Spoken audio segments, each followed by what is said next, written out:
တနေ့မှာစုံတွဲတကတောင်တန်းတွေထဲမှာလမ်းလွဲပြီးတယောက်တည်းကျန်နေတဲ့ကလေးတရိษံလေးတစ်ကောင်ကိုတွေ့ခဲ့ကြပါတယ်။မကယ်ပေးဘူးဆိုရင်အသက်ရှင်နိုင်မယ်မထင်လို့သူတို့ကအနှဲငယ်တန်ရှင်းအောင်တုပ်ပြီးအိမ်ကိုယူလာခဲ့ကြပါတယ်။အိမ်ရောက်တော့နှုတ်ပေးခဲ့ပါတယ်။ကလေးလေးကနှုတ်ဘူးကိုလက်နဲ့ကင်ပြီးအားရပါးရတောက်လိုက်ပါတယ်။နှုတ်တောက်ပြီးတော့အိမ်အစ်စ်ကိုစူးစမ်းကျင်လို့မတိမငြိမ်လှုပ်လှုပ်ရွရွလမ်းလျှောက်ကြည့်နေခဲ့ပါတယ်။အမျိုးသမီးကကြည့်နေရင်းနဲ့ဒီကလေးလေးကတကယ်ကိုကြောင်ကလေးလိုပဲထင်လာခဲ့ပါတယ်။သူမရဲ့တေချာဂရုစိုက်မှုကြောင့်ကလေးလေးကအိမ်မှာနေထိုင်တာကိုတဖြည်းဖြည်းအလေးကျင့်ရှိလာပါတယ်။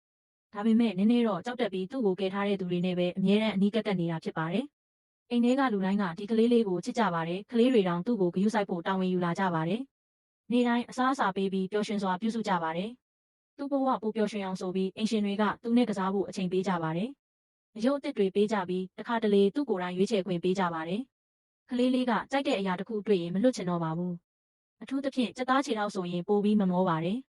အစာကောင်းကောင်းစားပြီးရင်အိတ်ငိုက်လာပြီးမကြခင်ပဲသူ့အိမ်ရှင်ရဲ့လက်ထဲမှာအိပ်ပျော်သွားပါတယ်။နေ့တွေကြာလာတာနဲ့အမျှကလေးလေးလည်းကြီးလာပါတယ်။သူ့ခန္ဓာကိုယ်ပေါ်ကအမှတ်တွေပိုပြီးထင်ရှားလာပြီးခန္ဓာကိုယ်လည်းပိုရှည်သွားပါတယ်။ဒါပေမဲ့သူ့ရဲ့ချစ်စရာကောင်းမှုနဲ့အစားအစာပေါ်မမောမှုကတော့မပြောင်းလဲပါဘူး။အိမ်ရှင်ကလည်းသူ့ကိုအယမ်းမဲလိုလားပြီးအစားအစာမျိုးမျိုးလုပ်ပေးပါတယ်။ဒါပေမဲ့သူကြီးလာတာနဲ့အမျှနည်းနည်းစည်းကမ်းမရှိတဲ့အပြုအမူတွေလုပ်လာပါတယ်။အရင်ဆုံးချစ်ခံရတာကိုအားကိုးပြီး